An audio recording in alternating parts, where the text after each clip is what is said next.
Audio Jungle. Assalamualaikum warahmatullahi wabarakatuh. Kami dari kelompok 3 ingin mempresentasikan hasil diskusi kami tentang distribusi Islam melalui rekaman video. Distribusi merupakan salah satu aspek pemasaran. Distribusi dapat dikatakan sebagai kegiatan pemasaran yang berusaha untuk mempermudah dan memperlancar penyampaian barang dan jasa dari produsen kepada konsumen, sehingga penggunaannya sesuai dengan yang diperlukan. Audio Jungle. Di sini saya akan membahas tentang definisi distribusi. Sebagai salah satu aktivitas perekonomian, distribusi menjadi posisi penting dari teori ekonomi mikro dan ekonomi makro Islam. Hal ini disebabkan karena distribusi tidak hanya membahas tentang aspek ekonomi saja, melainkan membahas tentang aspek sosial dan juga politik. Hal ini menjadi perhatian bagi aliran pemikir ekonomi Islam dan ekonomi konvensional saat ini. Dalam Islam, pendistribusian harta yang tidak adil akan menyebabkan orang yang kaya menjadi semakin kaya dan yang miskin menjadi semakin miskin. Islam memandang bahwa apapun yang ada di muka bumi ini merupakan milik Allah Subhanahu wa Ta'ala, yang dikembalikan lagi kepada manusia bagaimana manusia mengelola sumber daya alam yang diberikan Allah tersebut. Anas Zarqa mengemukakan bahwa definisi distribusi ialah transfer dari pendapatan kekayaan individu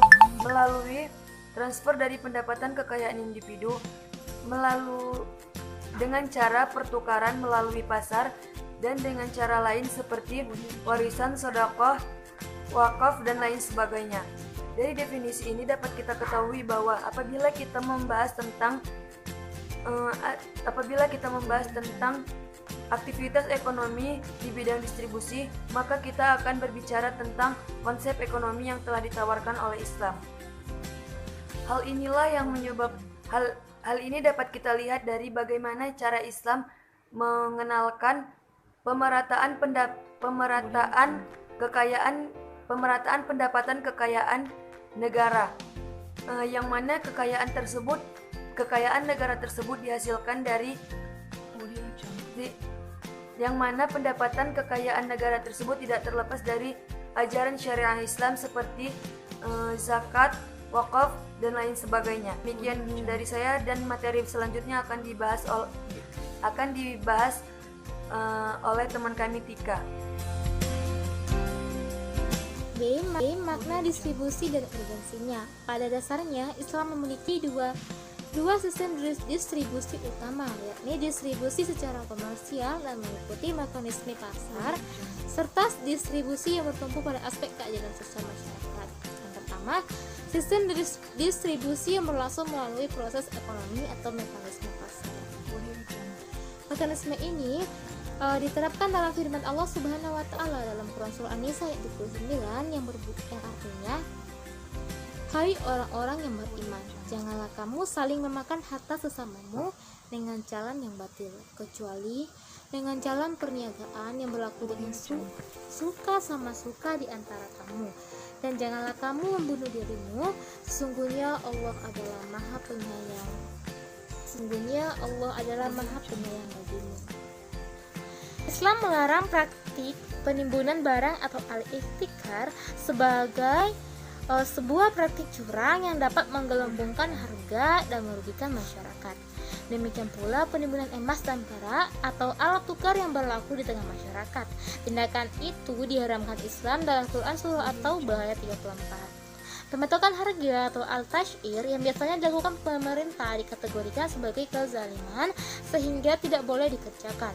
Demikian pula praktik penipuan, baik penipuan pada komoditas dan alat pembayarannya atau disebut juga al-tabis, maupun penipuan pada harga atau al-qaban al-fahisi. Hal ini juga berkaitan dengan al-qaban al-fahisi atau penipuan harga. Pembeli atau penjual memanfaatkan ketidaktahuan lawan transaksinya dengan harga yang terlalu murah atau terlalu mahal. Berbagai hukum Islam tersebut jika dipraktikkan akan menciptakan pasar yang benar-benar bersih. Yang kedua, distribusi yang lebih bernuansa sosial kemasyarakatan atau disebut juga mekanisme pasar, yakni sebuah mekanisme yang tidak dihasilkan dari transaksi pertukaran barang dan jasa. Mekanisme itu berupa aliran barang dan jasa. Kedua, distribusi yang lebih bernuansa sosial kemasyarakatan atau mekanisme non pasar, yakni sebuah mekanisme yang tidak dihasilkan dari transaksi pertukaran barang dan jasa. Mekanisme itu berupa aliran barang dan jasa dari satu pihak kepada pihak lain tanpa meminta timbal balik. Bentuk-bentuk mekanisme non pasar ini antara lain, yang pertama tuh ada zakat, infak, dan sedekah. Mekanisme inilah yang dilakukan kepada orang-orang lemah, miskin, dan kekurangan. Bagian kedua dari mekanisme non pasar itu ada warisan. Dengan warisan, Islam hendak memastikan bahwa aset dan kekuatan ekonomi tidak boleh berpusat pada seseorang saja, betapapun kayanya dia. Jika si bapak meninggal, maka anak, istri, ibu, bapak, kakek, dan kerabat lainnya akan kebagian peninggalannya.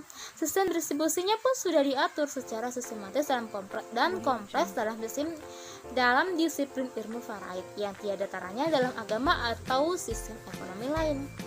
Untuk memastikan keseimbangan family dan non-family, Islam juga melengkapinya dengan wasiat yang boleh diberikan kepada non-family dengan catatan tidak lebih dari sepertiga. Ini pun untuk memproteksi kepentingan ahli waris juga. Bagian ketiga dari mekanisme non pasar ada itu wakaf. Bentuk dan caranya bisa sangat banyak sekali, dari mulai gedung, uang tunai, buku, tanah, bahan bangunan, kendaraan, saham, serta aset-aset produktif lainnya.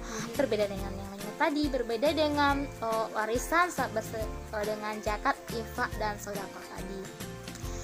Wakaf itu tidak dibatasi oleh kaya miskin atau pertalian darah serta kekerabatan. Wakaf adalah fasilitas umum, siapapun boleh menikmatinya, bukan hanya individu. Mekanisme non pasar ini juga bisa dilakukan oleh negara. Negara bisa memberikan tanah kepada warganya. Dalam istilah fikih, kebijakan itu dikenal dengan ikta. Dengan demikian, Islam tidak menjadikan mekanisme pasar sebagai satu-satunya mekanisme dalam distribusi kekayaan. Dengan adanya dua mekanisme ini, Islam menjamin terpenuhinya kebutuhan primer. Baiklah, materi selanjutnya akan disampaikan oleh rekan kerja saya, Dimas. Menjelaskan tentang prinsip distribusi dalam sistem ekonomi Islam. Prinsip distribusi dalam sistem ekonomi Islam ada 4 prinsip. Yang pertama, larangan riba. Yang kedua, keadilan dalam distribusi. Yang ketiga, mengakui kepemilikan pribadi. Dan yang keempat, larangan penumpukan harta. Yang pertama, larangan riba.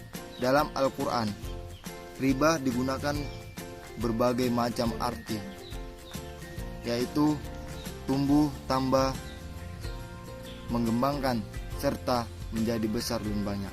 Menurut etimologi, kata al-ribah bermakna jada wa nama, yang artinya bertambah dan tumbuh. Sedangkan menurut terminologi, riba didefinisikan sebagai melebihkan keuntungan dari salah satu pihak terhadap pihak lain dalam transaksi jual beli atau pertukaran barang sejenisnya dengan tanpa melebihkan imbalan atas kelebihan tersebut. Yang kedua, keadilan dalam distribusi. Berbagai macam makna adil dan keadilan dapat dipahami bahwa keadilan dalam distribusi diartikan distribusi pendapatan dan kekayaan yang sesuai dengan norma-norma fairness dengan cara universal. Yang ketiga, mengakui kepemilikan pribadi. Islam mengakui hak kepemilikan pribadi terhadap harta dan benda dan membenarkan dilakukan secara halal. Dapat motivasi manusia untuk untuk kesejahteraan dirinya dan memakmurkan bumi sebagaimana kewajiban seorang khalifah. Dan yang keempat, larangan penumpukan harta. Islam memang hak untuk memiliki milik pribadi, akan tetapi tidak membenarkan penumpukan harta sampai batas-batas yang dapat merusak fondasi sosial manusia. Di samping itu dapat merusak, melemahkan daya jual beli, dapat merusak beli masyarakat terhadap penjualan tersebut. Terima kasih. Audio Jungle. D. Distribusi secara merata. Konstruksi keadilan distribusi. Islam mengajarkan agar harta tidak menumpuk pada golongan tertentu di masyarakat dan mendorong terciptanya pemerataan dengan tidak berpihak pada satu kelompok atau golongan tertentu, sehingga proses distribusi dapat berjalan dengan adil. Ini dapat dilakukan dengan memberikan peluang yang sama bagi masyarakat untuk mendapatkan harta kekayaan dan mewajibkan bagi yang memperoleh harta berlebih untuk mengeluarkan zakat sebagai kompensasi bagi pensucian dan pembersihan harta tersebut atas hak orang lain. Pemerataan distribusi merupakan salah satu sarana untuk mewujudkan keadilan, karena Islam menghendaki kesamaan pada manusia dalam memperoleh peluang untuk mendapatkan harta kekayaan tanpa memandang perbedaan kasta maupun warna kulit. Semua orang dapat memperoleh harta dengan bebas berdasarkan kemampuan usaha mereka, sehingga setiap orang mendapatkan jumlah yang berbeda-beda. Dari mereka yang beruntung dikenakan kewajiban untuk mengeluarkan sebagian harta mereka bagi saudara-saudaranya yang kurang beruntung, sehingga redistribusi kekayaan dapat berjalan serta akan menciptakan pemerataan pendapatan di masyarakat. Pada prinsipnya, distribusi mewujudkan beberapa hal berikut. Yang pertama, pemenuhan kebutuhan bagi semua makhluk. Yang kedua, memberikan efek positif bagi pemberi itu sendiri, seperti halnya zakat. Di samping dapat membersihkan diri dan harta, juga meningkatkan keimanan dan menumbuhkan kebiasaan untuk berbagi. Yang ketiga, menciptakan kebaikan di antara semua orang. Yang keempat, mengurangi kesenjangan pendapatan dan kekayaan. Yang kelima, pemanfaatan lebih baik terhadap sumber daya dan aset. Yang keenam, memberikan harapan pada orang lain melalui pemberian. Diperkuat dengan ukuran prioritas bagi masyarakat yang berada dalam garis kemiskinan dan kefakiran. Karena golongan ini rentan terhadap kekufuran yang secara eksplisit dapat dilihat dari urutan dalam 8 mustahik zakat. Baiklah, materi selanjutnya akan dilanjutkan oleh rekan kelompok saya, Angga. Kebijakan distribusi dalam sistem ekonomi Islam. Kebijakan distribusi yang diajarkan oleh Islam sangat urgen supaya harta tidak menumpuk pada satu golongan tertentu. Di sini pemerintah dituntut untuk tidak memihak pada golongan manapun supaya pendistribusian harta dapat berjalan dengan adil. Nah, upaya yang harus dilakukan pemerintah yaitu penghapusan bunga dan ribawi, karena dapat menguntungkan pihak yang memiliki modal besar dan dapat membuat penumpukan kekayaan pada golongan tersebut. Sejalan dengan hal tersebut dapat menciptakan kemiskinan yang pada dasarnya pengentasan akan hal tersebut sangat lambat dilakukan.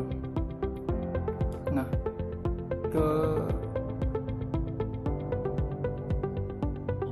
keadilan ekonomi dapat tercipta dengan baik apabila seluruh institusi distribusi dapat bekerja dengan baik. Nah, peran institusi distribusi dapat kita bagi menjadi dua, yaitu yang pertama di sektor pemerintahan. Pemerintahan memiliki peran yang sangat penting dalam menciptakan keadilan ekonomi, karena kesejahteraan ekonomi merupakan tugas bagi seluruh agen ekonomi.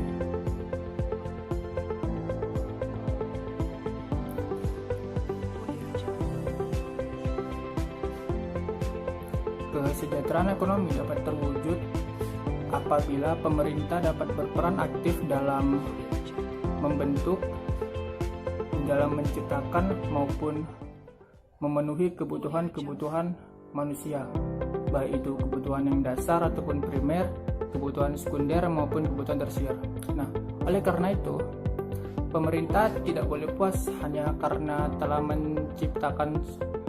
memenuhi kebutuhan dasar, tapi pemerintah harus memenuhi kebutuhan pelengkap lainnya yang selama tidak melanggar nilai syariah dan dapat menciptakan keadilan yang merata. Lalu yang kedua, di sektor publik, kebijakan ekonomi merupakan hasil dari kerjasama antara para pelaku ekonomi, baik itu di lingkungan masyarakat, di lingkungan keluarga maupun di lingkungan pemerintah. Nah, oleh karena itu, keadilan ekonomi tidak boleh hanya dilakukan oleh pemerintah saja, tetapi masyarakat juga harus ikut turut dalam menciptakan keadilan tersebut.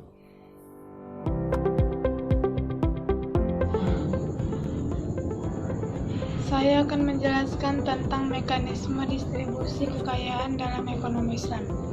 Mekanisme sistem distribusi ekonomi Islam dibagi menjadi dua, yaitu mekanisme ekonomi dan mekanisme non-ekonomi. Mekanisme ekonomi meliputi aktivitas ekonomi yang bersifat produktif, yaitu kegiatan pengembangan harta dalam akad-akad muamalah, seperti membuka kesempatan seluas-luasnya bagi berlangsungnya sebab-sebab kepemilikan individu dan pengembangan harta melalui investasi. Pemerintah berperan penting dalam mekanisme ekonomi yang secara garis besar dapat diklasifikasi menjadi 3 bagian, yaitu yang pertama, peran yang berkaitan dengan implementasi nilai dan moral Islam. Yang kedua, peran yang berkaitan dengan teknis operasional mekanisme pasar. Yang ketiga, peran ini mengacu pada konsep Al-Hisbah pada masa Rasulullah, yaitu sebagai lembaga khusus yang berfungsi untuk mengontrol pasar dari praktik-praktik yang menyimpang. Mekanisme non-ekonomi juga diperlukan karena adanya faktor-faktor penyebab non-alamiah, seperti adanya penyimpangan mekanisme ekonomi. Penyimpangan mekanisme ekonomi itu seperti monopoli, penyimpangan distribusi, penimbunan, dan sebagainya yang dapat menimbulkan ketimpangan distribusi kekayaan. Bentuk-bentuk pendistribusian harta dengan sistem ekonomi non-ekonomi yang sebagaimana dikemukakan oleh Al-Jawi antara lain pemberian harta negara kepada warga negara yang memerlukan. Yang kedua, pemberian zakat harta yang dibayarkan oleh muzaki kepada para mustahik. Yang ketiga, pemberian infak, sedekah, wakaf, hibah, dan haidah dari yang mampu kepada yang tidak mampu. Yang keempat, pembagian harta waris kepada ahli waris. Dengan demikian, terdapat instrumen yang mampu mewujudkan keadilan distribusi dalam ekonomi Islam. Di antaranya yang pertama, implementasi zakat, yang kedua, implementasi sistem bagi hasil, dan pengembangan institusional Baitul Mal. Yang ketiga, kerjasama dalam struktur pasar bebas. Peran pemerintah dan negara juga sangat diperlukan dalam memastikan kelancaran distribusi dalam merealisasikan kesejahteraan dan keadilan. Peran pemerintah ini sebenarnya telah dirumuskan oleh Ibnu Khaldun yang selanjutnya dikembangkan oleh Capra, yang dikenal dengan kebijakan politik pembangunan, yaitu teori daur keadilan atau Circle of Equity, atau sering disebut dengan Dynamic Model of Islam atau model dinamika. Demikian, meskipun negara memiliki peran penting dalam teori daur keadilan, namun hal ini tidak berarti menuntut karakter pemerintah menjadi monolitik. Negara tidak boleh menjalankan otoritasnya sebagai negara dengan semena-mena, tetapi negara harus bisa menggunakan kekuasaannya untuk memungkinkan pasar berfungsi dengan baik. Terima kasih. Assalamualaikum warahmatullahi wabarakatuh. konsep moral dan etika dalam sistem perdistribusian. Hal-hal yang harus kita lakukan agar konsep perdistribusian dapat diimplementasikan yaitu 1. Mengubah pola pikir, yang mana pada awalnya kita bertujuan untuk mencari materialistis, menjadi bertujuan untuk kesejahteraan umum sesuai dengan ajaran agama Islam. Kemudian kedua, kita harus keluar dari ketergantungan pihak lain. Selain itu juga, nilai moral dan etika menurut Yusuf Qaradawi yaitu pertama, nilai kebebasan dan landasan keyakinan kepada Allah Subhanahu wa taala. Kemudian yang kedua, hak milik pribadi adalah kebebasan utama, yang mana maksudnya apabila kita telah menjalankan suatu usaha, maka kita berhak menanggung resiko maupun kita berhak mendapatkan keuntungan sepenuhnya dari hasil yang telah kita lakukan. Kemudian ketiga, warisan adalah hak yang paling menonjol. Keempat, nilai-nilai keadilan. Nilai-nilai keadilan ini memiliki prinsip. Yang pertama prinsipnya itu yaitu membedakan manusia sesuai dengan keahlian dan profesi. Kemudian kedua, pemerataan kesempatan. Ketiga, memenuhi hak-hak pekerja. Kemudian keempat, takaful atau kesetiaan kawanan yang menyeluruh. Kemudian kelima yaitu mendekatkan perbedaan etika ekonomi untuk pembahasan mekanisme pendistribusian. Mencerminkan beberapa hal sebagai berikut. Ini pertama, pemberlakuan hak kepemilikan pribadi. Kemudian yang kedua yaitu negara mempunyai otoritas kepemilikan atas kepemilikan individu. Kemudian yang ketiga, dalam hak kepemilikan berlaku sistematik konsep takaful, yaitu konsep jaminan sosial. Kemudian yang keempat, hak milik umum dapat menjadi hak milik pribadi. Kemudian yang kelima yaitu konsep hak kepemilikan dapat meringankan sejumlah konsekuensi hukum syariah. Kemudian yang keenam, konsep kongsi atau bagi hasil. Kemudian konsep ketujuh yaitu ada hak kepemilikan orang lain di dalam hak kepemilikan harta pribadi. Terima kasih. Demikian presentasi kami dari kelompok 3. Apabila ada kesalahan atau kekurangan kami mohon maaf. Assalamualaikum warahmatullahi wabarakatuh.